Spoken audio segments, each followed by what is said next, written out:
Well, you It's have time editing to capability, play the right? music. It's time. Not if we go live. Not if we go live, unless someone has. Oh, I see what you're doing. Yeah, live streaming. Yep, I think it's better. It's more natural. People are in the pit. They're in the pit with us right now. Yep. Okay, there's that. I see. All I have to do, guys, is just go in here to edit video, and then I'm gonna just tell you what we're doing. So for just a second, I'm just waiting on. Oh, good. It's already public.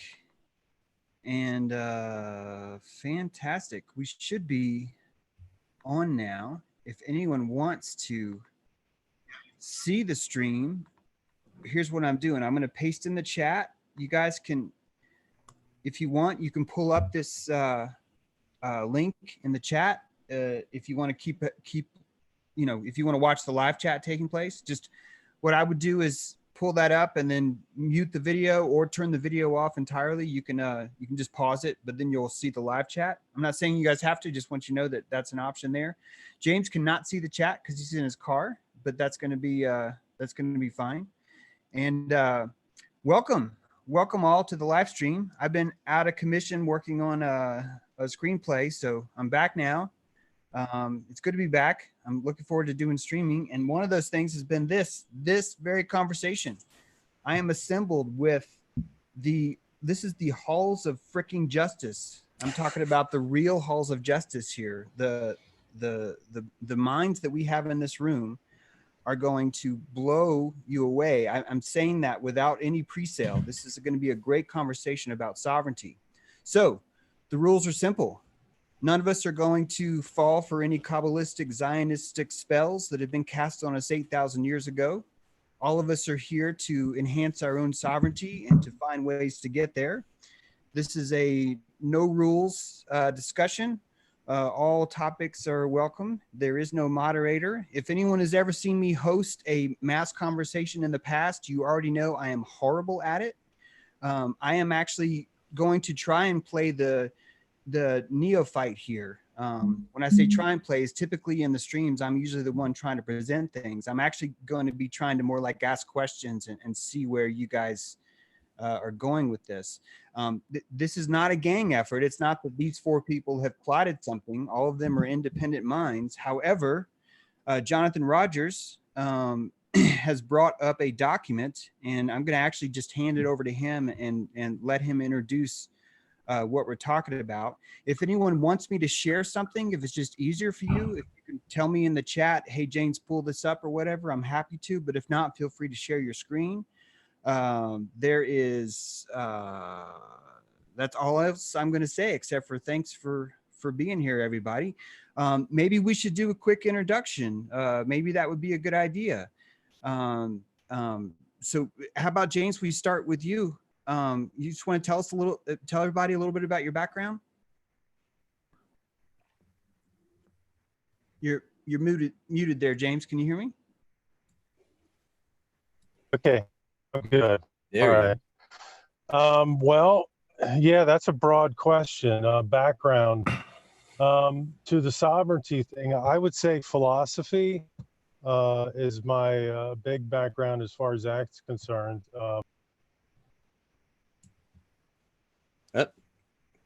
Is he gone? Oh, we lost him. There he is. All right, he's coming back in. There you are.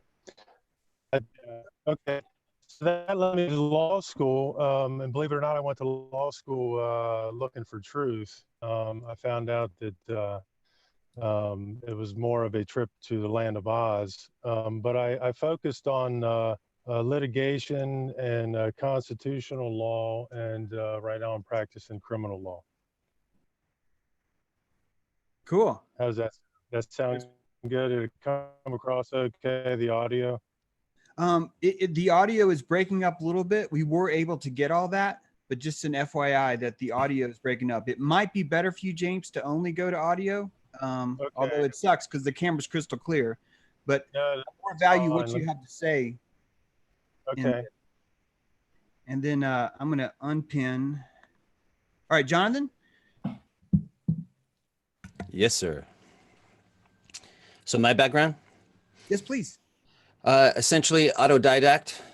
And now that I'm here at this point in time,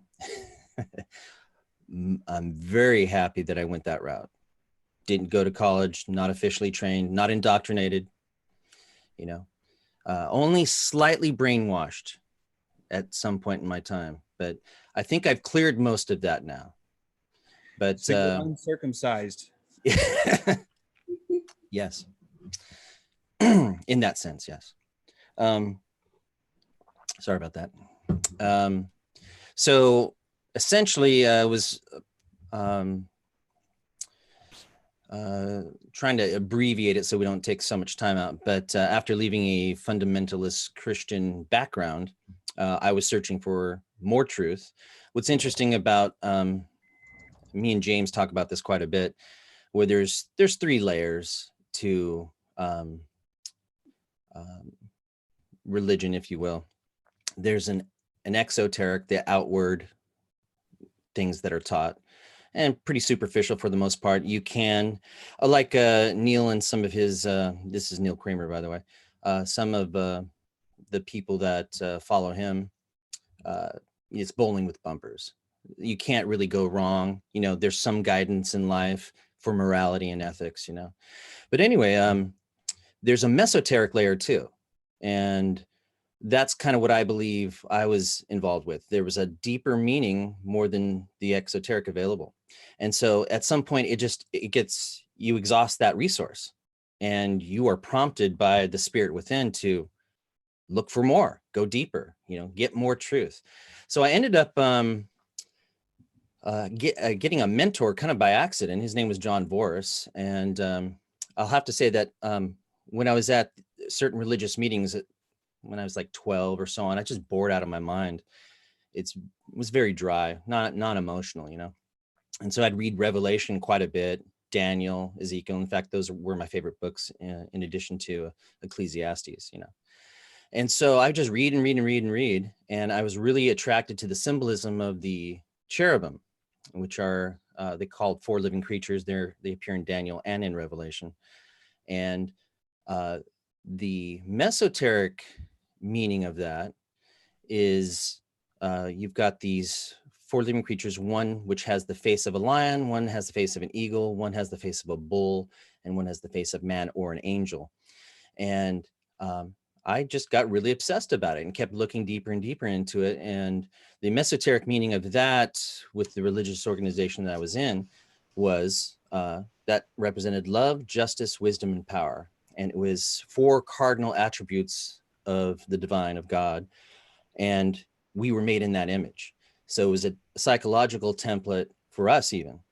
Well, when I met my mentor, John Voris, and I was helping him with websites and things like that, and I had a love of psychology going way back. At one point, I saw a pattern in his work that he called authentic identities. And I said, wait a second. Hey, would those about 30 plus identities that he found, would those go fit under another set of 4, kind of an overarching, you know, theme? And he said, what are those? So I told him love, justice, wisdom, and power. And it took him about 2 weeks. He came back and goes, where the hell did you get that from? So it worked. And I helped him develop something we called life themes to help people discover kind of an overarching theme in their own life and what that meant. At present, it hasn't gone very far with his work, but I have since, in doing some extra reading, have found an enormous floodgate dealing with this subject. So anyway, I've always been interested in freedom, and recently in the I guess in the last 3 years, that's not that recent, I've gotten involved with a group that's about status correction. They're out of LA. And essentially what that means is finding your way out of the matrix, or attaining freedom in its absolute form, both spiritual, physical, mental, emotional, etc. So I tried my best to make it brief, but sorry. It's all right. You actually are the harbinger of this of this conversation and this fire. So we're actually going to come back to you and get started. Rebecca, can you tell us a little bit about yourself? Yes, absolutely. My professional background is in law, and I practiced law for several years. Towards the end of my practice, I stumbled upon a lot of this sovereignty stuff, and so I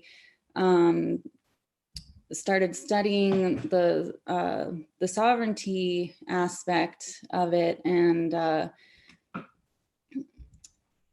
basically you have to turn your training upside down to do that. So, you know, it took some time for me to wrap my mind around it, but it did speak to me on a very spiritual level, I guess, is that we come here to this planet in spiritual freedom. And so I just wanted my legal status to reflect that, I suppose. And so I studied as much as I could and kind of communicated with others about it. I had a small kind of study group that we were going through all these materials together, and we kind of pooled our resources, and that way we were able to pay for these things, because sometimes you would have to like pay a small fee to obtain a document or something just to look at it, you know. And so we were able to you know, get some copies of some things that we wanted to read and review it all and kind of hash through it.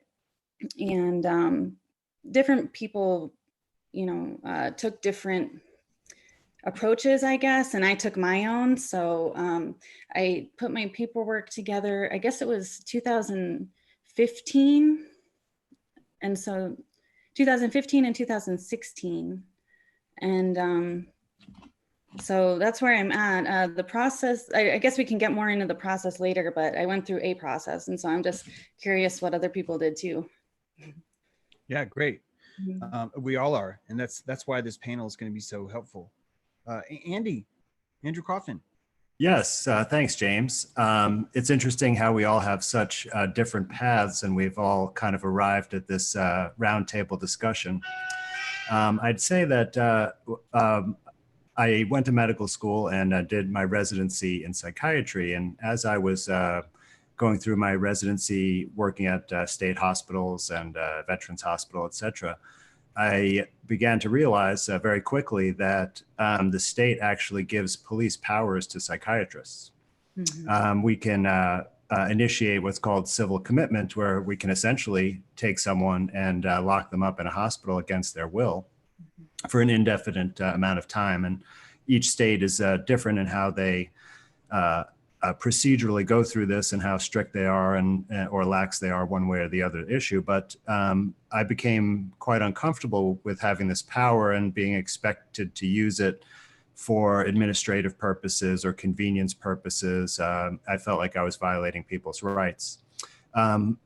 I went on to do a fellowship in forensic psychiatry, where I studied the legal aspects related to mental health care and mental illness more closely. And we have in that curriculum, there's a group of what we call landmark cases in forensic psychiatry that include a lot of Supreme Court cases and many other appellate and high-level court decisions. And so I did learn a lot of constitutional principles. Some of them, I think, apply directly to this issue, such as knowingly and voluntarily waiving one's rights or entering into a contract. And then I began to practice and teach this curriculum to students and practice as an expert witness in various areas of the law, including, you know, criminal and civil law, as well as some other interesting areas. And through this experience and also providing clinical care in a criminal justice setting, I realized that there are some things that really don't add up about how the law plays out, and that justice is often not really the goal or really attained in many cases. So I kind of had this background skepticism about the law and justice and what the real purpose is. And then several years later, I became sort of awakened to some different perspectives, conspiratorial type material, and then underwent some spiritual exploration and personal spiritual development. And through the course of learning there, I came across this interesting knowledge that many of the common legal documents that we encounter in, just our practical day-to-day lives, like, a mortgage, for example, are not what they seem. And I also found out, I came across the excellent documentary, America from Freedom to Fascism, which is specifically about the tax law, and makes a very compelling argument that there's actually no legal requirement for us to pay income taxes.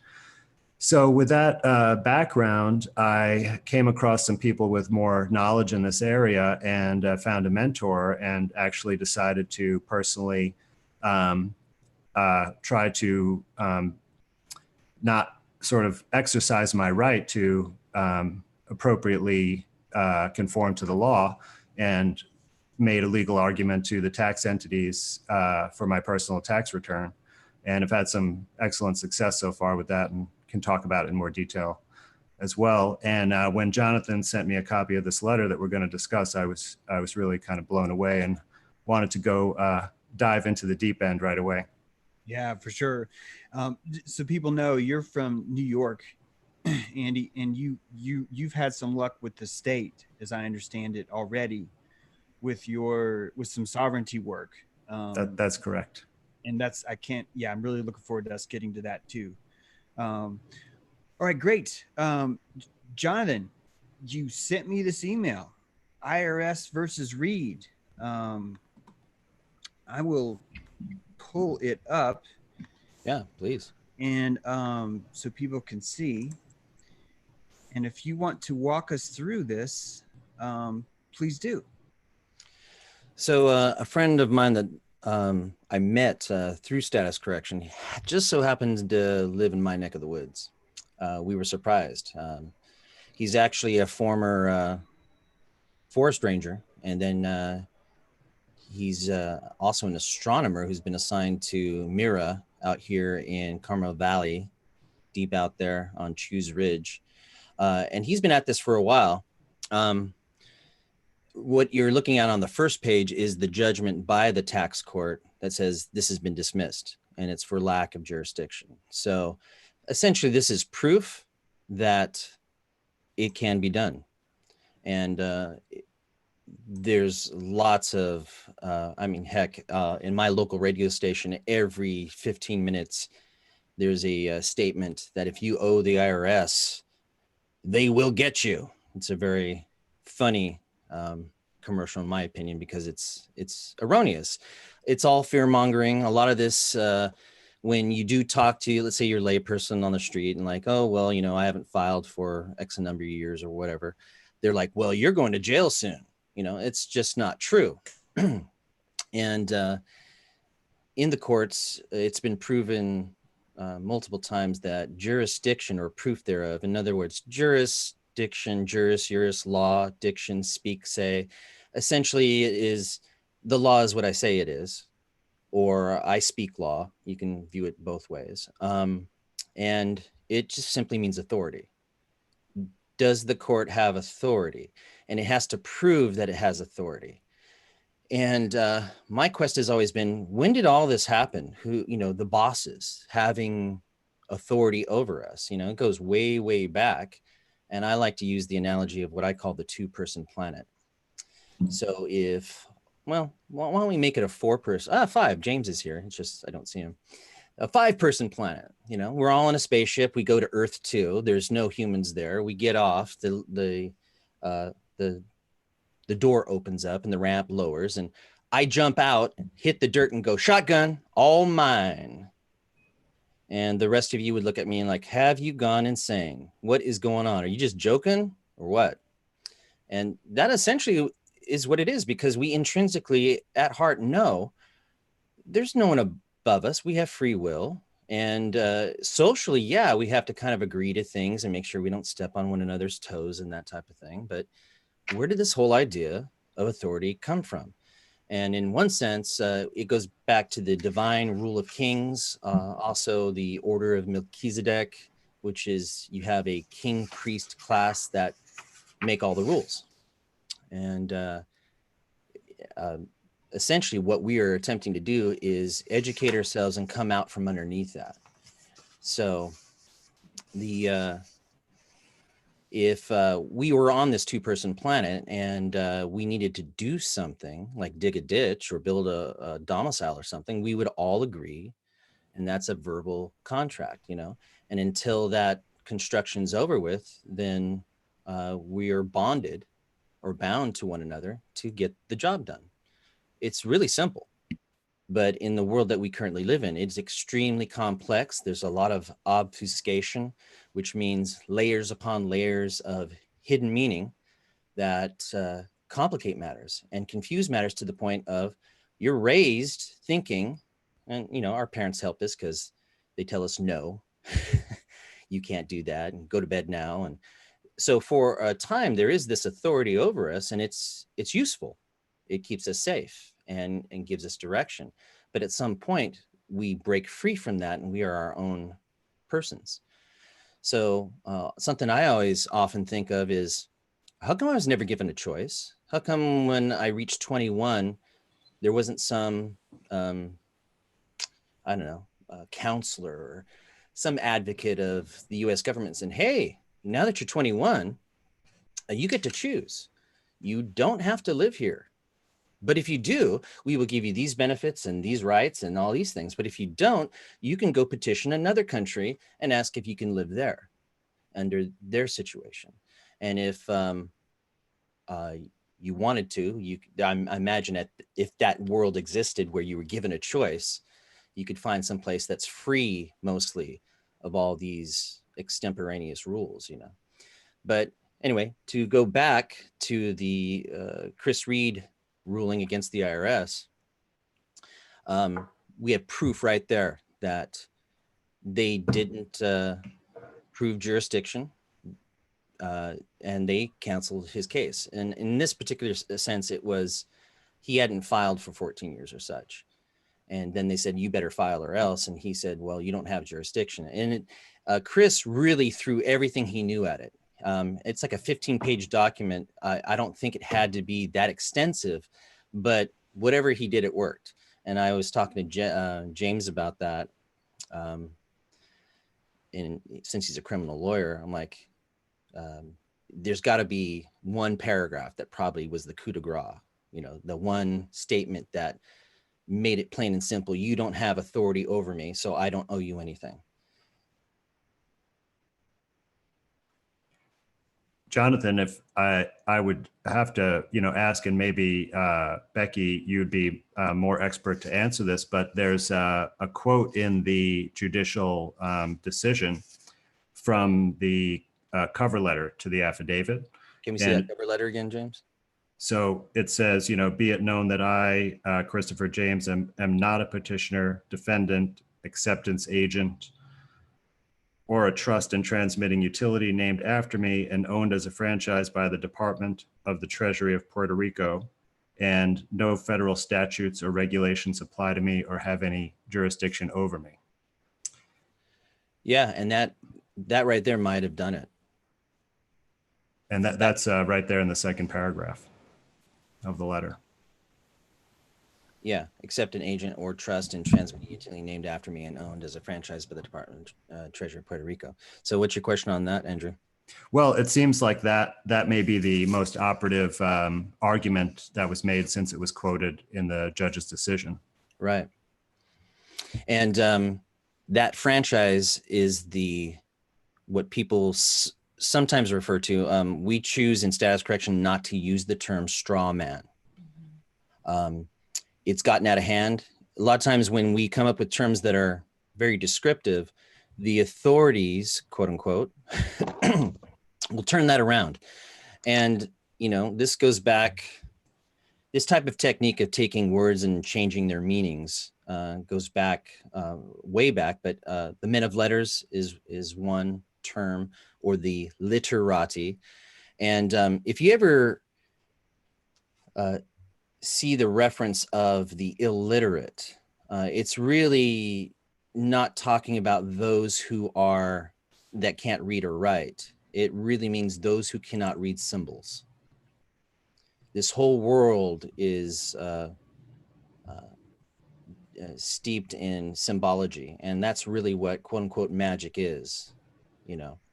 And so words and their letters are symbols. The letters themselves are almost words and have deep meanings in of themselves. Then you combine it into a word which has meaning. Then you combine it into a sentence which has meaning, and then on until you can create a whole entire story of meaning and really direct people in a particular direction. But like I said, I digress. The franchise, the all caps name, is something from Roman civil law, which is called capitis diminutio, literally shrunken head, but it's taking someone's authority over themselves and reducing it down in stages. In the Roman laws, there was minimus, medius, and maximus. And so minimus would be what we'd call, it'd be represented symbolically, your name, first, middle, and last, in title caps. And essentially what that would do is limit certain responsibilities, but not your personal liberty or freedom. Then medius would be lowercase first name, middle name, capitalized last name. And that would take away some civil liberties. Then you've got the full-blown slave, which is Maximus, and that's an all caps name. So that's Capitis Diminutio Maximus. And that means it'd be like a prisoner of war. They go out, capture your ship, take you on board, and then just make you a slave.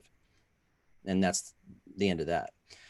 That is currently what is represented by that today. So your driver's license, even the phone bill that comes to you, the power bill, is all representative of you being and reinforcing the fact that you're this slave. And so that's what that letter's representing. I mean, Chris Reed's letter when he says, I'm not an agent nor a franchise. And technically speaking, that franchise is an employee and directly linked to DC. So if you live in that province, that's what it specifically is referring to. By extension, it gets laid on all of us who do not know. I wish that I tried to open this up so I had it open. And Andy, you made a really good point about you referencing the judge's letter. And I'm trying to find this plot again. I was trying to highlight it, but it turns out this PDF is not actually text. Like if you open it into PDF reader, it's a photocopy. So I can't show you guys exactly what he's saying, but please correct me on this, Andy, but I would like for this to be repeated. This is a really key part here. It's share. Hopefully you'll see this. Order of dismissal for lack of jurisdiction. This is all the gold right here. Isn't that right? This is what the judge has basically said. Not a petitioner. I thought I found a sentence that was even more directly related to it, but again, sorry, I got misplaced when I was trying to open this again in a reader. Well, that's okay. If it's interesting, James, you mentioned that I'm not a petitioner. At the top of the document, it lists him as the petitioner. So it's sort of, there's a contradiction right here in this order, because the judge ruling would affirm that he's not a petitioner, yet he's listed as a petitioner. Yeah. And it's dismissing the case.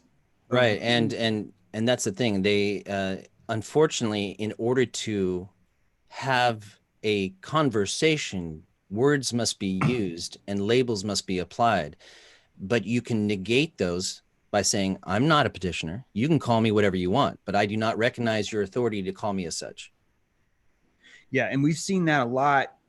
Maybe not everyone has, but there's a lot of really interesting videos out where someone's like basically telling the court that all my capital letters are not who I am. That's something you're calling me.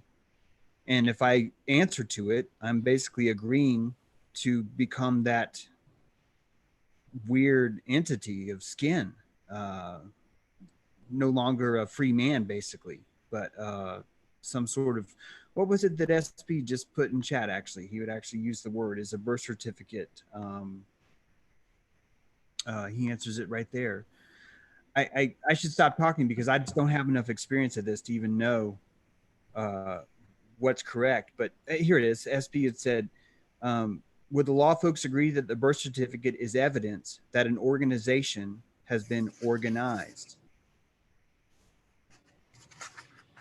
Yeah, I Well, wanted a little clarification on that one. James, the document talks about birth certificate on page 6, item number 7. That might be a good starting point to talk about birth certificates. I think we should. Do you want to bring that up? Yep. And it should be noted that the birth certificate is a relatively new kind of document. I mean, it wasn't until, I believe, the 30s that it came about. Interesting.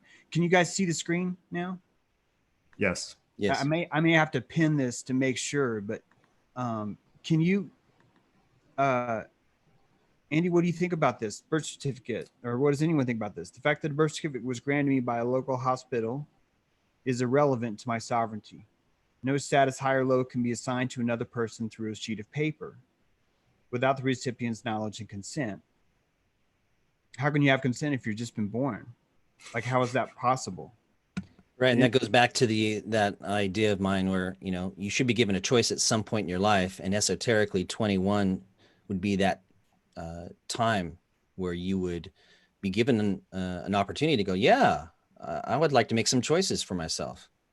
And the last sentence of this paragraph speaks directly to that. The only documents that can have any legal meanings as it concerns my status in society are those which I have signed as an adult, with full knowledge and consent, free from misrepresentation or coercion of any kind.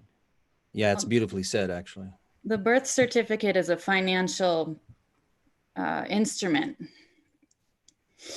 And so that's issued by the state. So it's basically the state paying themselves for your birth. It's evidence of that they use, and then they collateralize that instrument, I believe. No, you are correct. But is that That's absolutely correct. Yeah. Is that paying for us as like you would pay for a slave? Yes, that would essentially be, there's a few different steps, but essentially it is bought and sold on the financial markets. And so they would be traded by foreign entities and used as collateral. And so it would basically, the number would be sold maybe one time for $1 million, and then it would capitalize. And the next time it's sold for like 1.2 million, just as an example. And so each time it's sold, it increases in value. It continues to capitalize over the course of your life. And I believe that the proceeds of the birth certificate are deposited into the Federal Reserve banks, which are located throughout the country. And so there'll be a regional one that applies to the one that you're born near. So in my case, it was Boston, I believe, and yours, Andy, would probably be New York. Yeah, that is. I could be wrong. I'd have to check. No, well, you're right. In fact, that's how mortgages are done. Essentially, you have an accrued amount in your franchise name. And I should state this too, that the franchise is not you, and they know it's not you. What it is an image of you. Sigil. It's like your essence has been taken and projected into this fiction. And so we should never confuse ourselves with that. And of course, in this document too, he comes right out and says, I am not that franchise. And that should be everyone's attitude. What's being commoditized is that fiction and not you personally. But your energy and your essence essentially is getting channeled that way, especially if you quote unquote believe. And we know a lot about that, don't we? But yeah, I was getting ready to throw that in, that the real key there is that every day you're making tiny, minute belief transactions into this corporate fiction, the idea that you are a living corporate fiction. So they're extracting your consent one nod at a time, one signature at a time. Every time you answer to the name, every time you fulfill any kind of obligation like that, you're basically consenting to that contract, which makes it harder and harder to renegotiate any economy. If you have a bad relationship with someone and they've known you for years, if one day you suddenly wake up and say, I'm not putting up with this anymore, you're asking quite a lot of that other individual to suddenly be okay with changing. They have all this evidence that they've built up where you've constantly consented and agreed to this transaction over and over again. So it really does start to wear on you. Again, it's a technology of belief. It's such a technology of belief because it's your belief that you are a corporate fiction that's causing the slavery to happen. It's our mass belief that this is how it's supposed to work, which is causing the entire system to continue to operate the way it does. And I just posted in the chat a URL. It's gmeiutility.org search. You do have to sign up. There's no fee, but you can do a search for your social security number. And if you do it with the dashes, so the reason why I wanted to post this is because Rebecca stated that this is how they make money on you. You are turned into many, many, many millions or even billions of dollars. And the social security bond number is what's used to do that. So when you get a chance, you can look that up. It's very interesting. My wife, for some reason, Luxembourg really likes her. So there's a lot of Luxembourg companies and corporations that have used her social security number to commoditize her and invest in her, essentially. Well, now I should not use the word her. It's her image, her franchise. Yeah, it's her sigil, actually. Yeah. I'll tell you, it's interesting that what's tying this entire system together, all of it, none of this would work if we weren't using capital money, if we weren't using an empire currency, because the myth of value is itself extracted from the sigil that we have called the dollar. It's profound if you think about that. We used to have silver, used to be money, and silver didn't matter. You could have Bozo the Clown on a piece of silver and it's still worth an ounce of silver. Everyone accepts that. Everyone knows it doesn't matter that it's got Bozo the Clown on it. But then when you switch and you change your money from silver to paper with a sigil, the exact opposite happens. Now the only thing that has value is literally the drawing, is literally how it's drawn on the sheet of paper. That's what makes it real. And it's funny because that's exactly what's happened to us psychologically in our mind. We've taken something real and intrinsic, our own inherent silver, and we've transferred that in exchange for this paper version of ourselves, paper sigil of who we are. That sigil is James Marshall True in all capital letters.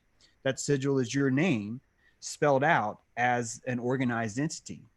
And that really is the mind control. That is the massive spell that we fall under, that next thing you know, you're passing your kid off to be footprinted on a birth certificate before he even touches the ground. Like you don't even question what's happening, simply from the mass psychosis of the belief that's been extracted from everybody around all of us. So yeah, the situation is, our parents were slaves, and because of their belief in authority, they instantly turned us to slaves. And there's a reason why they don't want your feet to touch the ground.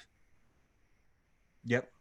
And a wise parent who would know this stuff, like if I were to have a child now, it'd be birthed at home with midwives in a nice warm tank of water, very slowly. They'd be allowed to take their first breath on their own when they were ready. The placenta would be, or not the placenta essentially, but of course, Andrew knows more about this than I do. I think you actually went through the process, didn't you? Twice. Yeah, there you go. And you know, you've got these, you know, relaxed beings that come into the planet, and then a ritual would be, and a good one, is to take them outside and stick their feet in the soil, you know, ground them. And now, because we are connected to this planet, you know, there's a lot to it. And then don't go to the hospital, right? Don't get a birth certificate. Don't do any of that. It's not necessary. There is no authority that it doesn't exist. You know, it does make life a bit impractical if you don't get the paper. Yeah, I was going to say that. Sadly, it literally becomes impossible to exist in this land without one. So I really like what is in this affidavit about that, because he discusses the impracticality of that, and that any time that he signed these documents in order to obtain a license or a government permission of some sort to do any kind of function, that, you know, he says that they're invalid because he did not sign the contract knowingly, willingly, intelligently, and voluntarily. Yep, I like that too. He's unrolling all of the past what would look like consent rituals that were embarked on by himself. For example, I got a marriage license, or I got a driver's license, or I paid taxes, or I did this, or I did that. He's basically trying to roll those back, saying that those were made under duress, right? Exactly right. Yeah. And that seems like a good strategy. Oh, are we hearing from James? No, he's muted. Oh, he's muted. Okay. I didn't mute him, did I? I think he muted himself. But on that, like etymology. So franchise is a verb, and it means freedom. Not being in servitude, a social status of a free man. That's what franchise means? A franchise literally means freedom. Oh, it's okay. funny how many words at their core and the true intent mean freedom, but they're inverted and used to enslave us. So franchise as a noun means freedom too, an exemption or right or privilege. And one dictionary said it was the original state of Adam and Eve, which I found interesting. I haven't really pursued that yet to find out. But a license itself even means freedom. And what's funny is that I guess the best way to understand this is that the James Bond series 007, he has a license to kill. Mm-hmm. So under natural law, it's wrong to murder. Yet he's been granted special dispensation to be free of the consequences of killing people. So essentially what a license is it grants you to do something which would otherwise be illegal. Mm-hmm. Yeah, it's interesting that if you really look back at the monarchy and John D, the actual guy, John D, not John D. Rockefeller, which I want to point out, I think those two are actually related. But anyway, if you actually look at John D himself and what he was doing, he was using written magic to enslave people.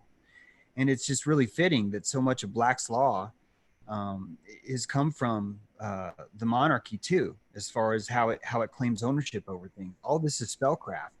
Lawyers are I mean, I'm talking to you three. You guys are actually you 2.5. You guys are spell. You're wizards, is what you are. And I don't use that. I don't think all wizards are bad, by the way. I think people are bad and good. But what they do is a completely different thing. But it's all alchemy. It's all words. Yeah, that's why I appreciate you, Jonathan, because you understand the words part of this. The differentiation between a sorcerer is someone that wants people to do his bidding. He wants to control others. A magician would be somebody that's of service to others and wants to help. Hmm. So you've got that old paradigm again, polarity of service to self and service to others, a moral prerogative to help yourself and others. I kind of look at it as, you're on an aircraft and there's a problem, the gas masks fall. You do need to have enough self-love and self-interest to put your mask on so that you can continue to operate and then help others. So that's that type of thing. But if I may, I'd like to just make a comment about what Jonathan said about licenses before. about allowing or giving the privilege to do something that would otherwise be illegal or immoral, because this applies directly to medicine. You have a license to practice surgery, and surgery would be considered assault or battery, right? Because you're inflicting a physical injury on someone. And there's actually case law that talks about that, where there's a damage from surgery, and there was a criminal procedure to arrest the surgeon for battery, and the appellate court ruled that didn't apply, and that's a conflict, but it's related to having the license and the permission by the state to carry this out. Yeah. But you don't have to prove that the surgical procedure is beneficial in order to do it. Yeah. Well, But the and thing, we're literally creating a world where we're saying, if it's written down, it's moral. Like all it takes is, if something's written down somewhere, it now becomes okay. And I want to remind us all of what war is, of what literally the difference is between war and peace. Is someone's written a sheet of paper that says it's okay to kill those people. Like, so you go from murder one day to patriot the next day, and the entire thing is based on someone who's written something down on a sheet of paper, and then you've decided to believe that. yeah, papyrus, pap, father, papal. It's outgoing energy, a male energy. And so if you're able to take symbols and write them down on paper, it's mobile, and you can take that magic with you. And someone in the chats was referring to money as it's more magical. Well, the dollar bill is a talisman. It is shaped rectangular for a reason. That shape has meaning. All the symbols on it have meaning. The fact that, I think you brought this out, James, that there are dead people on it, that's necromancy, right? And so it just goes on and on. They put so much effort into that, you know. And now they're switching us out of that into a paperless society, which is very interesting. So what is up? What is moving? Why that direction, you know? Well, it's easy to take your currency away if it's digital rather than having to do it physically. That could be one reason. And consciousness is always bursting at the seams. And those dark magicians, or I should say sorcerers, you know, they know what they're doing. So they know they have plan A, B, C, D, and E. So as technology comes about, like literacy as a technology, they know at some point consciousness on the greater whole is going to use it. So what do they need to do to keep the upper hand? Change the meaning of things, keep changing it, inverting it, you know, keep moving forward. And that's why it's encouraged for us to use dictionaries like the 1928 Webster Dictionary. Oh, sorry, I didn't mean 1928, I meant 1828. Black's Law Dictionary, which is a spell book or a book of spells, which should be, I do believe, the 4th edition or 6th. I think it's 6th edition, and further back, 6 being the most modern you can get before the meanings change to a point where, you know, you'll get lost. And then Burton's Legal Thesaurus, I believe the 4th edition is the one that's encouraged to be used to look up all these words like franchise and license and that type of thing. There's an 11th edition of Black's Law. I wonder if that's a fitting number. Yeah, I didn't realize that. There's Black's Law Dictionary, 11th edition. Yeah, and I have a PDF of that. I also have a link to a digital download of that if anyone's interested, just to keep that older version. The newer ones, it's just like if you to look up, well, here's a classic example, right? Modern times. Well, I'll start with racism. Racism, Andy's laughing. He's heard this one before. Racism originally meant pro-race. So if I was from Portugal, I'm very happy to be Portuguese and I like my culture and the traditions we have. I'm happy about that. I'm proud. It's like the St. Patrick's Day parade. St. Right? I mean, yeah, because the Irish people are expressing racism. That's correct. In the original definition. In the original definition, right. So if you look up like Webster's, 1828, it means that you're pro-race. Nowadays, you look it up in a dictionary or look it up online, it's a bad word. Same thing with discrimination. But the funny thing is if you can't discriminate and you try to cross the street, you will get hit by a car. When you're shopping for groceries and you're looking for good fruit, good organic fruit, you're biased, you're prejudiced, you're grabbing peaches that have no bruises or mold on them. You're always picking up the fruit and examining it and using discernment or discretion or discriminating between good and bad fruit. Well, they completely these days invert that. I don't think a single person here or even on the chats is a bigoted, racist, biased individual. In fact, what we see on the news is very different from what we see in person. When I go to the grocery store, and I live in Monterey, it happens to be the language capital of the world. So there's people from every nation under the sun here. We are all smiling and communicating and opening doors for one another and letting someone cut in line because they have one item and we have 10. My reality says racism does not exist. Yet if I turn on the mainstream media, it's in your face. So this is an example of how they take the words and try to brainwash you and use their magic to make you believe you live in a world that you don't.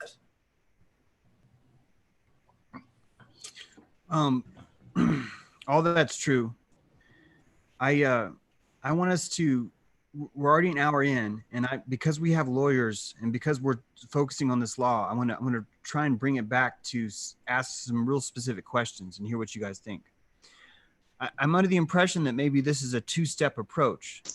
The first is to reclaim your sovereignty on the state level, and the second is to reclaim your sovereignty on the federal level. I would like to be corrected on that if you think that's needed.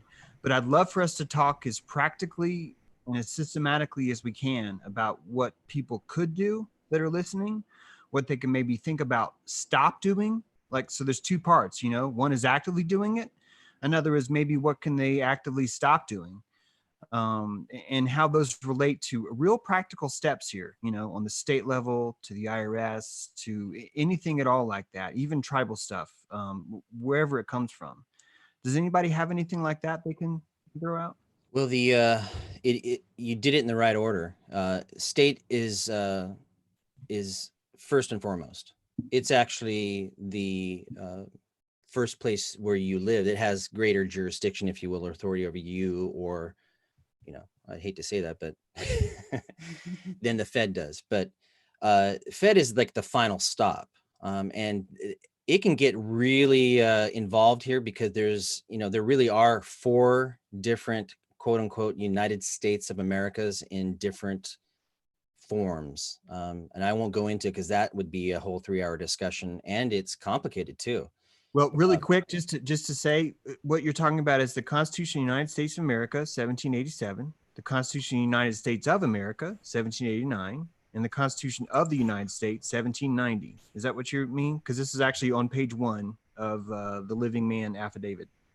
Yeah, he's covering that a bit, but it gets way more involved. Yeah. Sure. So just to add to this, I looked up all the legal references in this affidavit, and there are 2 definitions of the United States from the federal code that are very different from each other, that are relevant to this. I can show the document. I made a document with the language of all these statutes if you'd like to see those definitions. Please.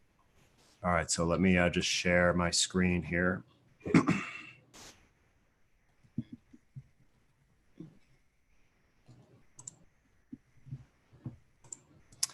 All right, can you see this document now? I can. Okay, so the first reference is in Title 8 of the United States Code in Section 1101. And this has to do with basically the definition of a national of the United States, which is how he defines himself. And so it says a person who, though not a citizen of the United States, owes permanent allegiance to the United States. So in this meaning of the United States, the definition, I'm going to highlight it right here. Or it's not, there we go. Says the term United States, except as otherwise specifically herein provided, when used in a geographical sense, means the continental United States, Alaska, Hawaii, Puerto Rico, Guam, the Virgin Islands of the United States, and the Commonwealth of the Northern Mariana Islands. So that seems to include what most of us would think of as the United States if we were asked based on just our common understanding. But there's a different section of the United States, okay, and this is in Title 26 of the U.S. Code, Section 7701, as you can see here, and it references, this is to determine basically if you're a citizen, and there's something called the substantial presence test, which says that you have to be residing in the United States for a minimum amount of time, and there's a different definition of the United States, which I'll highlight right here. In this definition, the term United States, when used in a geographical sense, includes the seabed and subsoil of those submarine areas which are adjacent to the territorial waters of the United States and over which the United States has exclusive rights in accordance with international law with respect to the exploration and exploitation of natural resources. So I'm not sure I fully understand this statement. I'd like some help unpacking it, but it seems to have to do with the sea.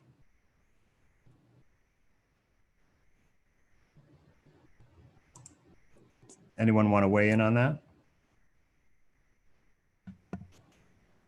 And you mean SEA, right? Yes. Yeah. Yes. Well, that's another. I mean, what a strange definition of the United States. I mean, Yes. Well, I can go in a lot of directions with this one. What it really means is, and it goes back in James, in your book, Technology of Belief, you talk about the unum sanctum, the papal bull, Boniface, right? Mm-hmm. Who said, hey, I own all this. He jumped off the spaceship and landed on the cell and said, shotgun. You know, Yep. I own all flesh, souls, and land. And it's that land part. And what is essentially has happened is the grounding of all law is based on land. And you've heard the term law of the land.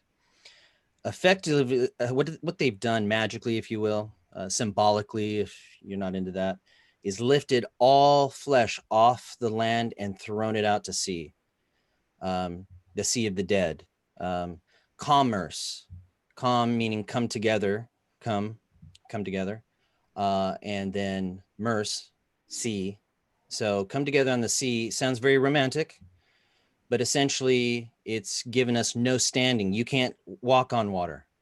You can't stand on it. You will sink, you will drown. Therefore, a lot of this is based on that, and that's what this is in reference to. We are under military occupation. We're under admiralty / maritime law. They're one and the same. And that law had to be brought onto land in order to deal with our image or franchise. So what's summoned from the sea of the dead, like a seance, to court is the franchise. Essentially your ghost, your image of you is brought to land. And if you look at the courtroom, it's designed like a ship.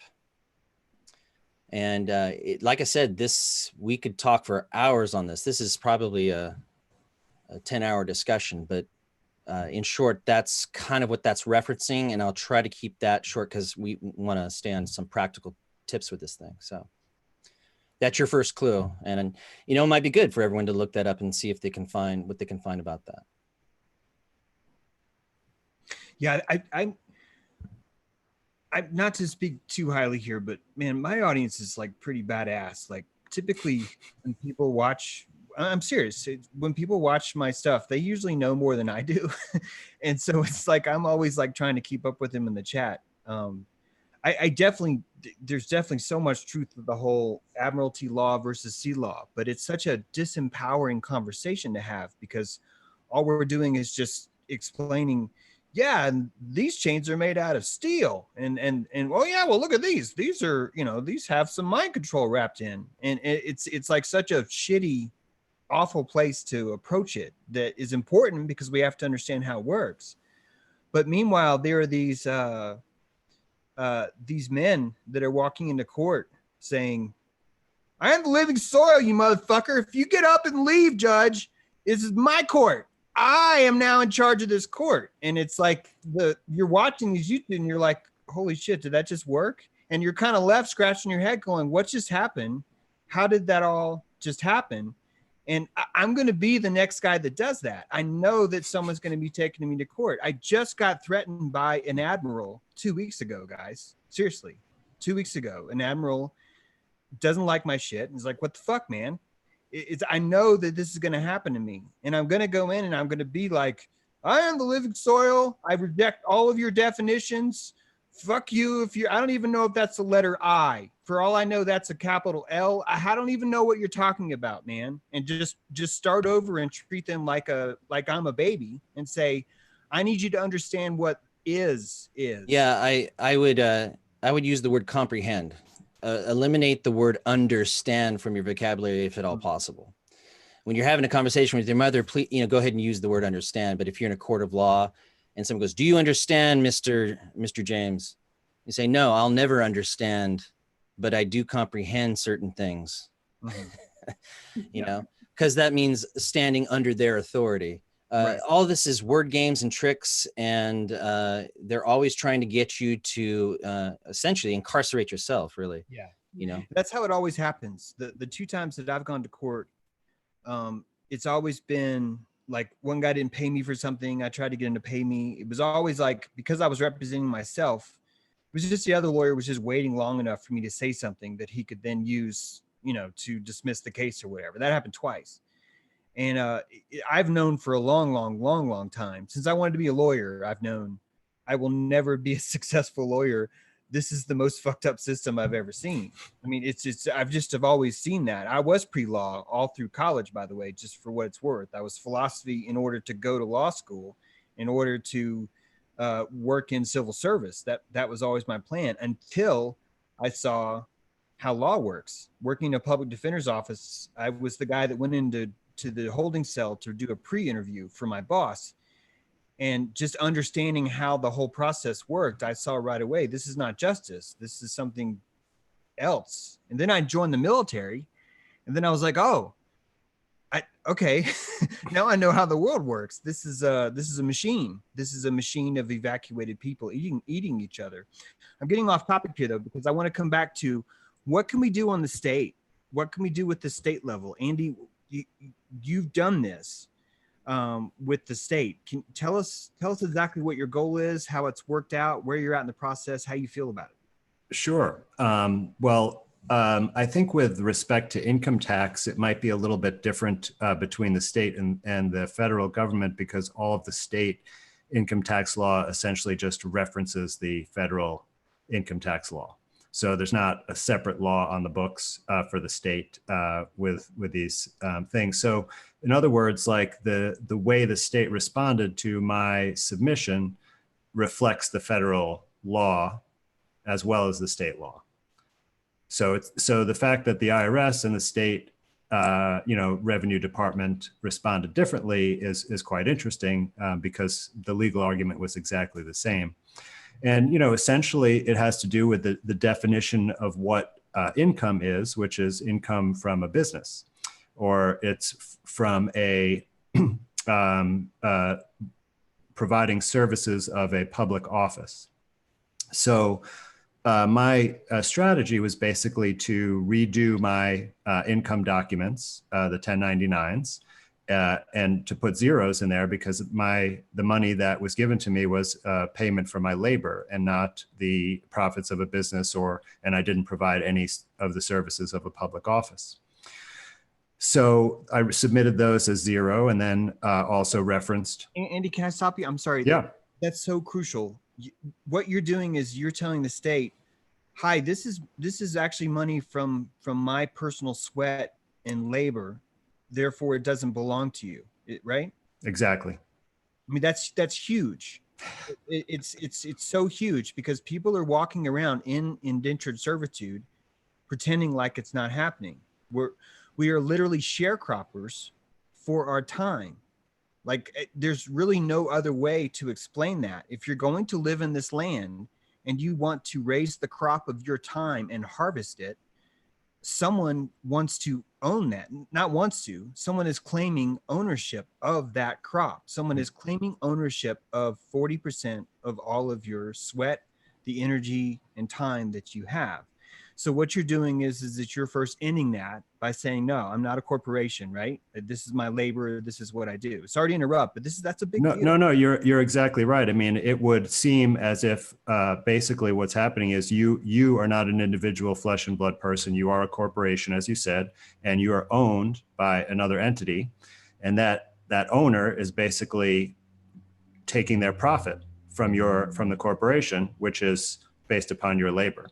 And so, my argument was that that's not the case, actually, that I don't meet that definition. And this is not income from a business. Okay, It's from my personal labor. And this was all through your W-2s, right? You were changing your W-2s? Yes. Well, in my case, it was 1099s because I am a consultant. I work for myself, but it would work also with W-2. Absolutely.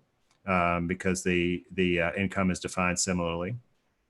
Gotcha. And so, and I did include a cover letter with these revised documents that just referenced a couple of statutes and explained my position.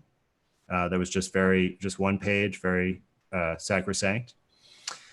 And so I submitted this, right before the deadline by the IRS. And about 2 months later, I got a letter back from New York State, basically saying, thank you. Here's your money back, because I did make a couple of estimated payments before I decided to pursue this strategy. They returned that money to me and had in the letter included basically corrected amounts for taxable income and put essentially 0 based on my numbers. So this was really really an awesome experience, because the first thing I thought of was thank God it's not the police coming to arrest me. But the second thing I thought was, they are saying I'm right. This is confirmation that my knowledge of what is the legal requirements is actually correct. Otherwise, they wouldn't be able to do this. That's badass. Before we continue, Rebecca, any thoughts on what you just said? You're muted. Sorry, guys. Oh my God. All right. I think it's great that he did that without taking any kind of preparation steps. I mean, and that's just cut and dry. What is this income? It's the fruit of our labors. It's very clear. You don't have to go through any rigmarole or any process just to do that. That's amazing. Great job. Yeah, it's that's badass. And so even though they've written back, Andy, you actually don't know. I assume you really don't know if you're out of the water, or whatever the expression is that I'm sure I'm using the wrong one, Jonathan, but you don't actually know that you're done with them, right? Or do you? No, I'm pretty confident, because they returned my money and they confirmed with their own documents the corrected numbers At 0. At 0. And how long was that? And when they returned that money, that's essentially executing a contract with me. Yeah, you're right. So I'm confident that it's settled with the state. And how long was that? I know you've told us, but I forgot. Yeah, it just took a couple of months for that to happen. I'm sorry. When did this? You're a free man right now. They haven't arrested. No. we're asking private. I'm politely trying to ask, because I know the audience is like, well, yeah. How long? When are they knocking on this door today? Are you going to catch us in the live stream? So how long ago was this? Well, this is for my 2018 year. Okay. So this was last April, and the state responded just within a couple of months, 2 or 3 months. It's a different story for the IRS, and I'd be happy to get into that with you if you like. Of course. Yeah, that's what we're leading up to. So from the IRS, I heard absolutely nothing for quite a while. And after it was about 4 or 5 months, I went on the IRS website where, you can check the status of your tax return, mm-hmm. and put in my information, and it came up with basically, we have no records of anything. And so what I thought might be going on is that the first line, you know, the IRS is a pyramidal hierarchical structure, right? Like all government agencies, as represented on the sigil of the fiat currency we talked about earlier. So I think, you know, the first level of people saw what I submitted and said, I have no idea what to do with this, and passed it up the ladder until it got to the right person. And then, and by the way, I'm not alone in pursuing this strategy. In fact, it's growing in popularity, and I'm sort of part of a small group where we have a common mentor along this. So I have a sense of the progress of all the players. And but they're all from different states, so no one else has the New York experience. But what happened is that in last month, okay, about, was it 9 months? Sorry, for 11 months, 7 months, 7 or 8 months after I submitted this, I finally got a letter from the IRS, from a specific individual who I was actually able to find out some information about on his Facebook page. And it's interesting, but he basically did not address any of the arguments that I made at all, just issued a threat, said that my return was frivolous based on the publication by the IRS, which is frivolous tax strategies. But actually, if you look at that document, the strategy that I'm using is not listed there. So they didn't make any specific argument other than just state that, and asked me to file a corrected return, and said that if I didn't do that in a timely manner, I'd be fined $5,000. And that's actually what's stated in the publication on the frivolous tax strategies, is that the penalty for pursuing a frivolous strategy is a $5,000 penalty. So they're basically just stating, you know, what's in that document, which I was already aware of. But I take this as just basically a intimidation, because they didn't actually, you know, make a counter argument saying this is, you know, why it's wrong or whatever. And I think also the reason why they didn't fill out the form for me based on the numbers submitted by my, you know, so-called employers, which they could have done and said, pay this amount, right? What they did instead is ask me to file a corrected return. And I think that by doing that, they actually want me to consent to pay the income tax and basically say that I am this corporate entity and not a flesh and blood person. I didn't make that specific argument, you know, openly, but it's underlying, you know, the arguments that I did make. So, you know, whenever someone uses intimidation, it means they don't have a lot of ground to stand on. So, you know, I feel pretty good about this position, but realize that I'm going to need to continue to be patient, because, you know, the IRS must know that this is legally valid, right? Because the state has confirmed that, and you know, for us, and but they don't want this to start spreading, obviously, because it could be disastrous for our whole system. Yeah, and there is, I guess, under the Patriot Act, I haven't looked it up yet. Of course, the term is paper terrorism.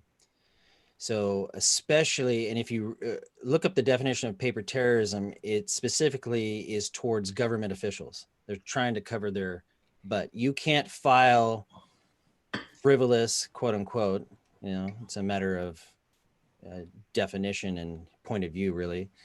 And anyway, but it's on the books, and they have tried to use that against other people. And that's why certain terms should not be used. Do not use the word sovereign citizen. You need to know what each of those words mean. Sovereign means liquid, free of debt, without rule, right, Sans? Mm-hmm. Right. So citizen is specifically an employee of DC, a slave. So what you're saying is slave, not slave. Mm-hmm. And I'm a free man in slavery. yeah, you know, so Free to be under your slavery. Thank you. Yep. Sir, may I have another? And you would not believe the sheer amount of pejoratives used to describe mankind. Mhm. And I choose the word mankind not because I'm sexist. It represents the whole of what we would say humanity, but the word human is a pejorative. The word people is pejorative. Person is pejorative. Individual is pejorative. I've got a whole list of these that I've, once I started uncountering, I'm like, I'm going to look up everything regarding people. Mhm. And so far, there are very few words to describe ourselves. Mhm. Living being is a great one that has not been turned into a pejorative at all.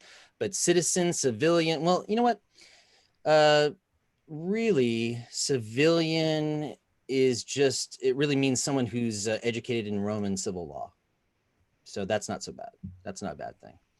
But individual, populace. Populace is it means riffraff, rabble. You know, and the actual, in the definition of populace, it actually says pejorative. Mhm. You know, Well, but what you're looking to be is a private civilian and a private national. So yeah, private national is the federal level, if you will, and private civilian would be like a private California civilian. You know, or a pirate. I think there you if go. all of us, Yeah, if all of us could enter into a sovereign piracy, that's probably the wrong word, but anyway, all Well, of us need to look at ourselves as free range pirates because we have been taken over. Mutiny has occurred since the moment we were born. Our vessel, our mother's vessel, was robbed and enslaved, and we fell into that.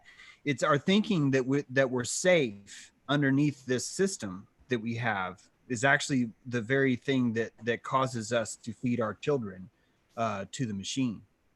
in the beginning of the affidavit, which he titles "The Living Man," he calls himself the natural living flesh and blood man, Yep.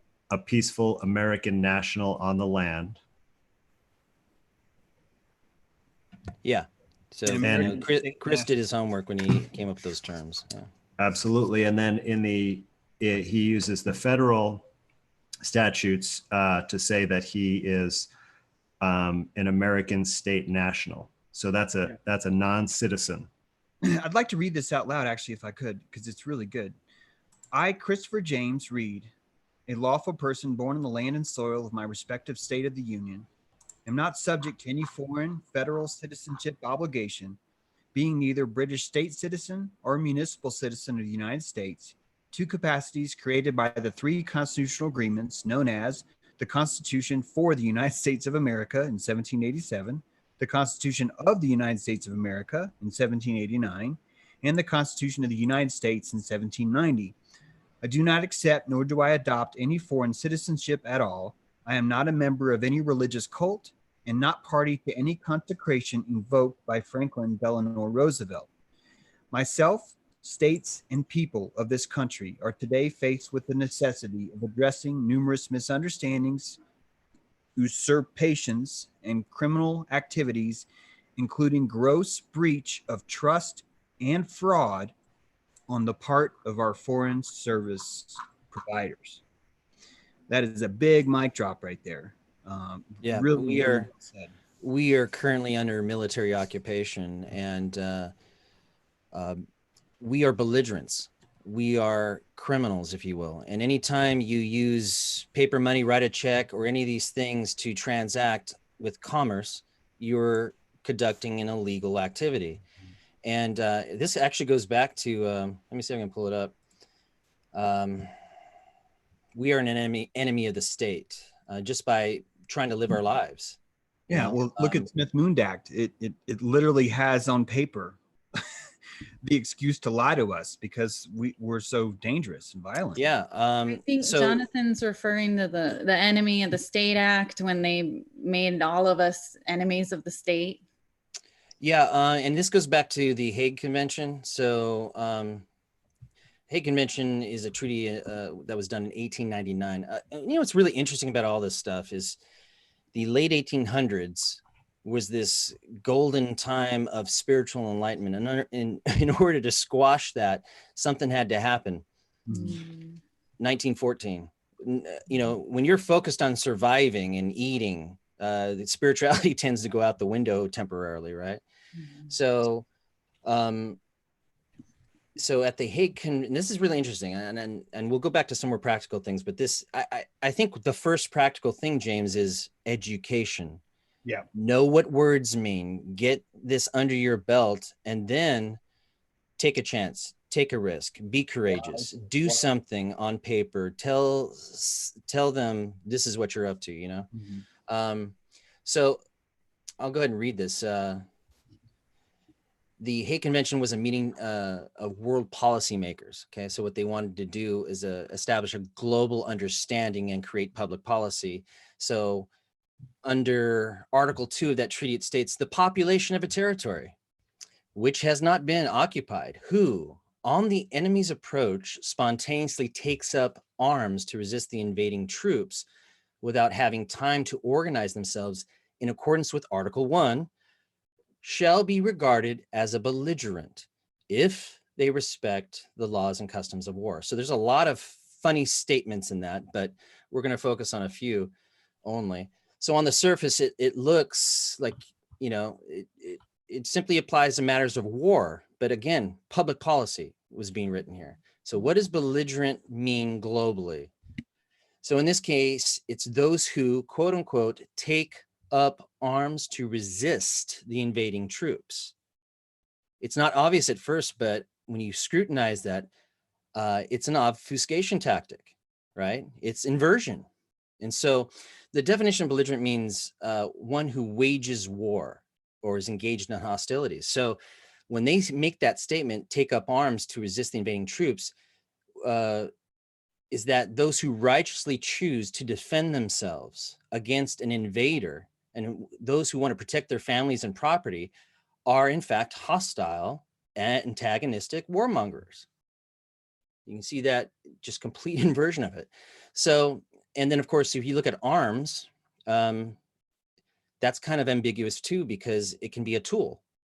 So in our case, a tool of commerce like money or writing checks or carrying on any kind of commerce is resisting the military occupation that we're currently under, and you're subject to fines and fees and all that. So that's part of the picture. There's more to it. And of course, you know, we want to be a little bit more practical here, but I thought that was important to bring out that this is global in nature. It's not just subject to the United States. And that papal bull, the Unum Sanctum, where he claimed all land, it's global here. But we're trying to work with what we know first. And of course, you've got the right order: state first, and then that federal level. Have you followed any of these? Like, are you following the same path, Jonathan, as what Andy's done? I've taken a different route because you can't squeeze blood out of a turnip. You know, it's I don't make a whole lot, and they're not really interested in me.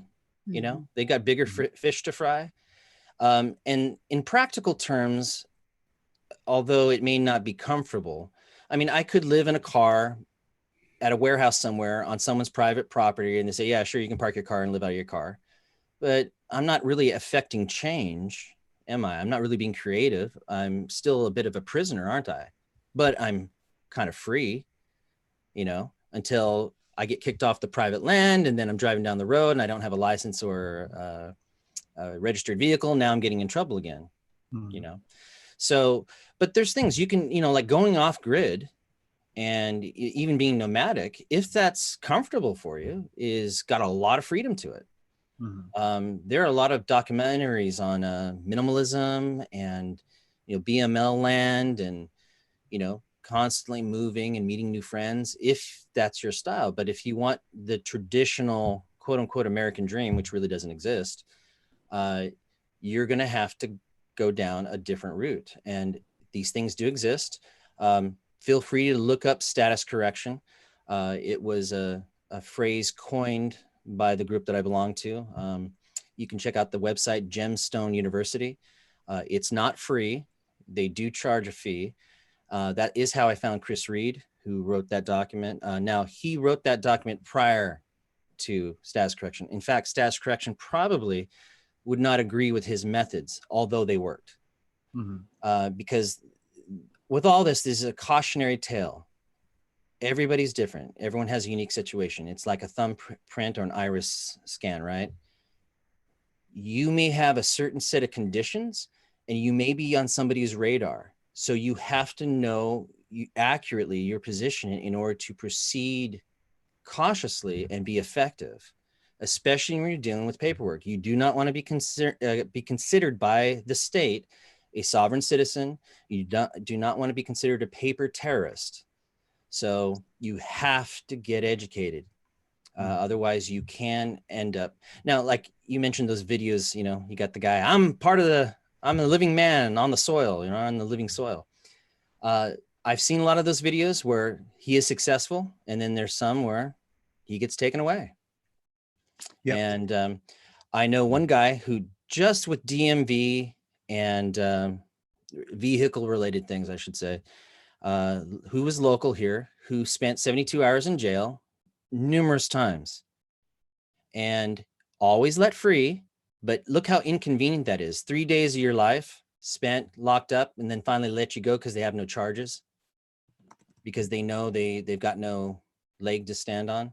But it's within their quote unquote rights to hold on to you, kidnap you, and with no recourse on their part, you can't even turn around and sue them because they had quote unquote probable cause. But you know, he doesn't have a license and he doesn't have a vehicle registration. He's had a work truck of his loaded with tools seized. He still hasn't got it back yet. See, it's inconvenient. He hasn't been formally charged or fined. He, you know, he's a bit nomadic now. I think he took off to Arizona. So, you know, so as far as practical matters are concerned, and he doesn't have a family, but if he did, this would be a tough gig for him. Yeah, I don't. It's really hard to do. Like it's a really big commitment. It's you're undertaking a lot by doing that. Rebecca, what are your thoughts on that? Do you have any plans for doing anything like this? Have you made any moves towards anything like this? Well, I think my process is probably similar to Jonathan's. Jonathan's totally speaking my language here. Yeah, you have to go non-adverse, non-belligerent. You have to cease the hostilities. If you don't, there will be consequences. They will throw the book at you. That's just my opinion. But there's so much that... so much inertia in the status quo that to do that, I mean, you're dislodging a huge chunk of machinery here that has got you pinned down commercially, I guess. So, I mean, my process, and I'm just going to gloss over it. And, you know, it's probably not exactly what Jonathan's group does, you know, but it's kind of, we're like throwing spaghetti at the wall, trying to make it stick. So basically what I did was I entered into a security agreement between my soul, like myself, and then my corporate franchise. And so I took control of my corporate franchise as a legal matter. And then I perfected my lien. And then at that point, I went ahead and I issued a chargeback on my birth certificate, and I sent it in to let's see, where did this go? To the registry division in the city that I was born in. And I asked them to send it all to another account. I took it out of the Federal Reserve to basically to kind of spite them. I felt like they're a bunch of criminals. And I was like, even if I do have all this commercial credit in there, I don't want them to have it. And I just I did that. So I sent in a letter, and I basically, it was similar to the one that Christopher wrote to the court, only I sent this to the registry division in the city that I was born in. And it's saying that the trust certificate that they issued, it was fraudulent. And so I just stated that. Mm-hmm. And then I registered. Okay, so I revoked the government franchise, which was my name. So basically that makes it illegal for anyone to transact the business in my name. So if they have been, they're like violating international law. Man, you're such a badass. I freaking love it. Okay, go on. And then, yeah, so I tried to deposit it into a deposit account at that point. And so it's at that point that I kind of don't know what happened to my commercial credit, but I tried to, and I have all the evidence that I did that. And that's basically it in a nutshell. It took me about a year to finish the process. It shouldn't have taken me that long, but I had a lot of personal stuff going on. Actually, I realized as I was reviewing the documents for this that my mother died 1 week after I filed my UCC. And in my memory, I just never had put that together. She died very unexpectedly under very strange circumstances a week after I filed my UCC. And so you're referring to a universal commercial code, or uniform commercial code? Yeah. Do you guys mess around with that? Under status correction, they have a whole series of things from A to B to C. I haven't completely started it yet, but I've gotten copies of my birth certificate and have them authenticated. You get them authenticated. Oh, yeah. Oh, I need to do that. Yeah, you get them authenticated by the state. Yeah. And then you turn around and package it up and give it to the feds. Yeah, there's like 4 signatures you need. You're going to do that?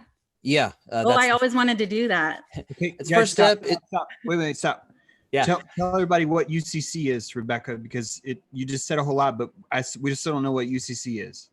It's the Uniform Commercial Code, and that's what governs basically transactions globally. Well, on flat Earth. It applies in all the countries and all the. So, but you filed your UCC.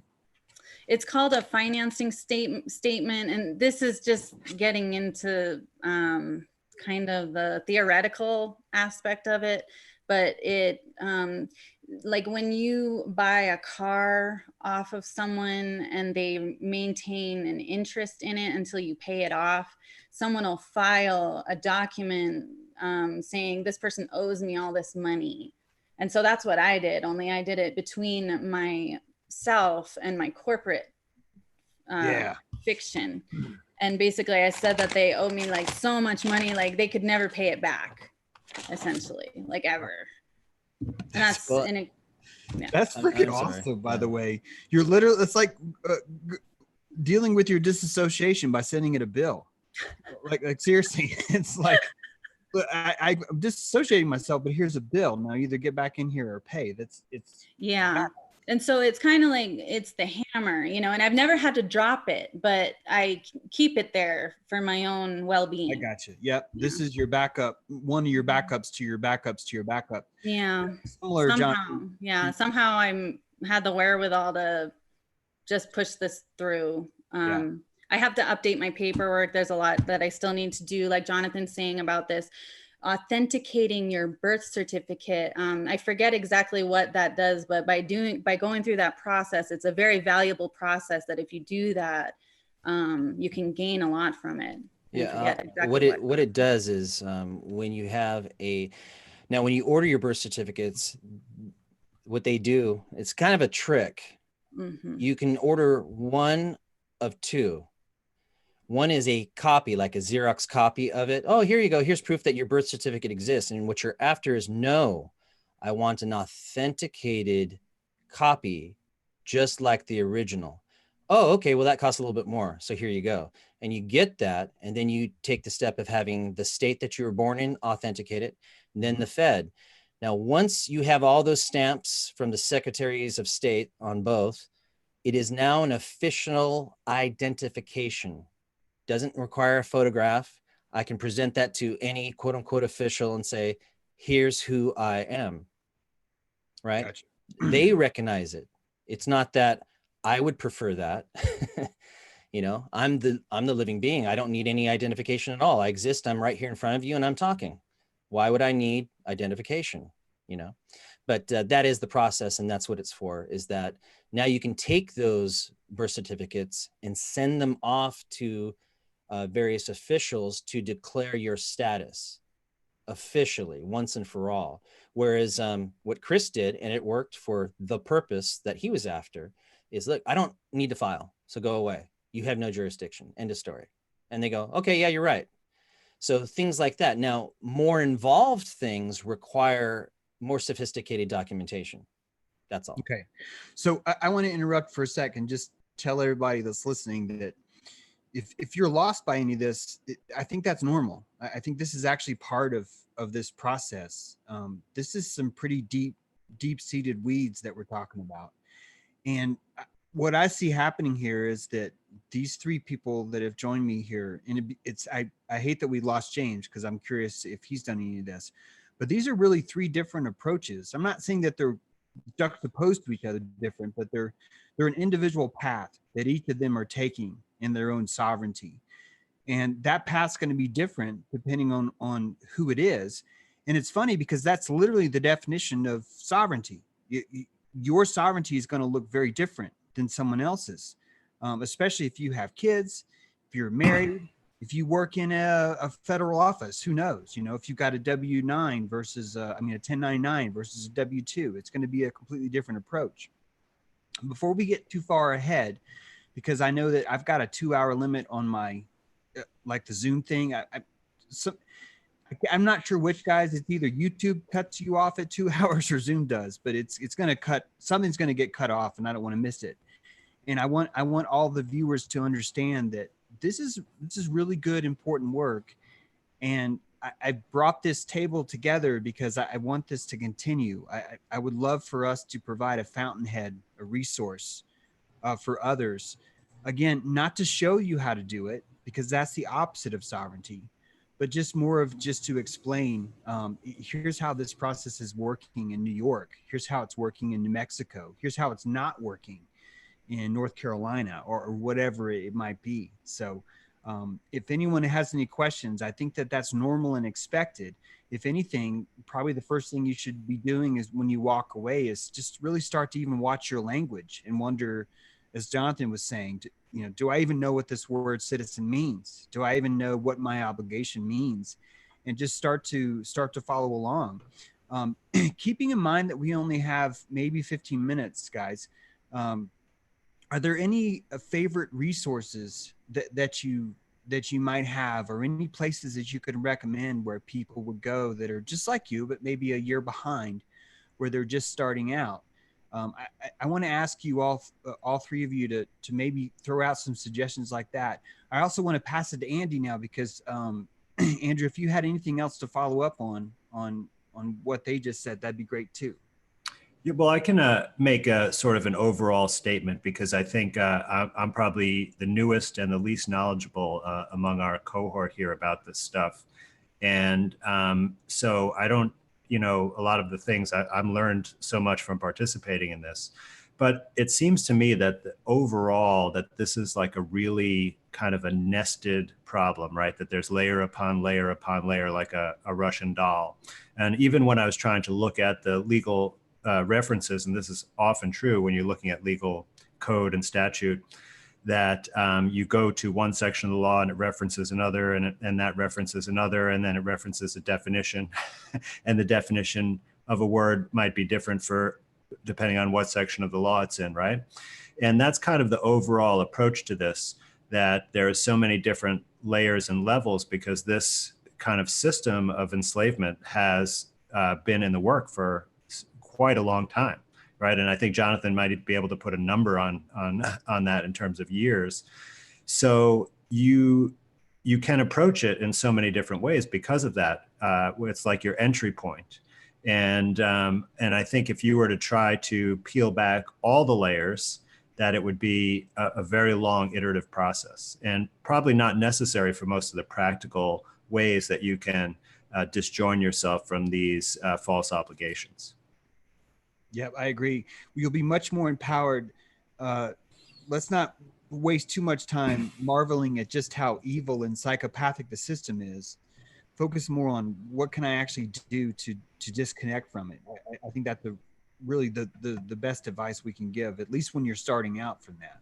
And I'm going to reinforce Rebecca's notion. We have to be at peace. You have to be at peace. So for instance, let's say you're at a state where you do not have a driver's license or car registration, and a cop pulls you over.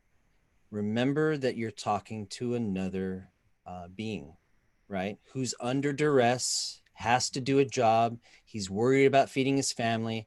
And if he doesn't do what the boss says, he's going to get himself in trouble or worse, get fired. So you want to work with him. He's not the enemy.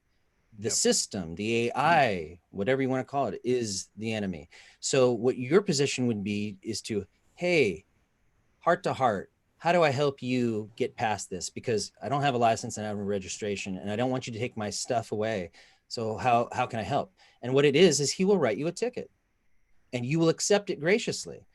And then he goes away, he's happy, you're okay, you didn't get in trouble, nothing was taken from you. And then you can take that piece of paper now and do an affidavit and tell the system it doesn't have jurisdiction. And you have the right to travel. So that's kind of what we're after here. Even the clerk behind the glass or wherever they are, DMV, at the court, speak to them heart to heart. Have an authentic rapport with them. Do not be belligerent. Do not be hostile. Do not tell them they're a drone or an agent of the system. Just be human to human. So no water balloons full of urine. That's not good. Correct. Well, it's just in my response. In case anyone's like wondering. I'm taking that response in my retort to the IRS. Also, I'm gonna make some solid legal arguments, but the tone is going to be very much inquisitive. Like, isn't this true? Doesn't this apply to me? Not like, get off my ass, you bastard. And I think you have to be very careful because, the natural reaction you might get, to some of these situations, right? Especially if you're being threatened with incarceration or someone's pointing a weapon at you or, just coming to you with a uniform. Mm-hmm. So you have to really have the ability to maintain composure in those situations. Right. So this is not for the lighthearted. In fact, when I was talking about this endeavor with my spiritual mentor, one of them, he suggested that not to embark on this type of pursuit in a time of turmoil or major change. Mm-hmm. That, wait until you're on solid ground in your personal, status in order to. And I think this is a major part of the reason, so that you can approach it with the appropriate respect and civility. Yep, I agree. Rebecca, any resources on where we could start with this? Oh goodness, I've been out of the loop so long. I am afraid I couldn't offer any updated resources. I'll check my contacts though and see what they're doing now and forward it along down the pipeline on Twitter or something, and then you can retweet it to your followers. Great. Excuse me. I want to do this too. I want to participate in this too. Mm-hmm. And just like Andy said, I'm waiting until I'm on more steady ground. I just left my career in the software industry, and now I'm trying to make it as a writer. It's like it's like a big change for me. So I'm not in any kind of position where I'm like apt to do this. But I am in a position to set up a campfire where people who want to do this could gather, and I could just help them just talk to whoever it is that they want to talk to or find out more about. So I just want to offer that if anyone wants to use me as some sort of a campfire focusing point for these sovereignty exercises, for these rituals of redeclaring ourselves, that I'd be happy to do that. I'd be happy to slowly become less ignorant than I am now about the whole process and help anyone else to help educate other people. Because to me, this is really the ultimate de-shelling of the mind control, is when you can untangle yourself from an entity that's claiming to know you. There's not like a higher form of sovereignty than that, than unenslaving yourself basically to what's around. So I just can't speak enough how much respect I have for all three of you for putting in the work you've put into your own sovereignty. You're vibrating an oscillation that makes me want to oscillate more. It sounds like a romantic comedy, but it's like, you make me want to be a more sovereign person. And it's a really, really powerful thing. I want more of that around. And I just can't thank you enough. Thank you for this. I want us to talk more about this. If someone forgot something, I would love it, because it would mean you'll send me an email and say, let's talk about this later in the next installment, because I'm under the impression that people in the chat, people watching this want more of this. They would love to see what we can do as we talk more about these kind of situations. So thank you all. Thanks, Thank you James. so much. All right, I guess, yeah, you. let's go ahead and end it here. We've got 7 minutes left. If anyone would like to give out contact information, website information, Andy, I would like to encourage you. I know you're thinking of this, but I would encourage you to push your YouTube channel that I'm trying to twist your arm into starting. I think this is a good place for that. John, if there's something you want to push, Rebecca, you too, please do. So yeah, let's wrap up and say our goodbyes. Great to see you all. You too, Andy. I really appreciate you, letting me take part in this, James. And it's, always an interesting discussion and an enriching learning experience. Yeah, thank you as well. It's a privilege and honor to be here. And there is something coming. Much like Andy's being persuaded to start a YouTube channel, people keep telling me to do something similar, website and that type of thing. So it's coming. At some point, it'll be there. Well, good. Anything I can do to help, anything at all, please let me know. I can't stress that enough. I'll do whatever it takes to help do that. Thank you so much for having me. Oh yeah, always, Becky. Becky's been helping us a lot with all the different kinds of law. This has been we turned this into a 3-part. This is now a 3-part series, and I love it. I would love it to get even more. I think this stuff's really, really crucial. So I'm going to sign out now. I'm going to push something. Guys, we're making a freaking movie about sovereignty, and we're shooting a trailer next month. I don't mean we're going to go in with guns and fire holes into a trailer. I'm talking about a movie trailer, and it's going to showcase what this movie looks like.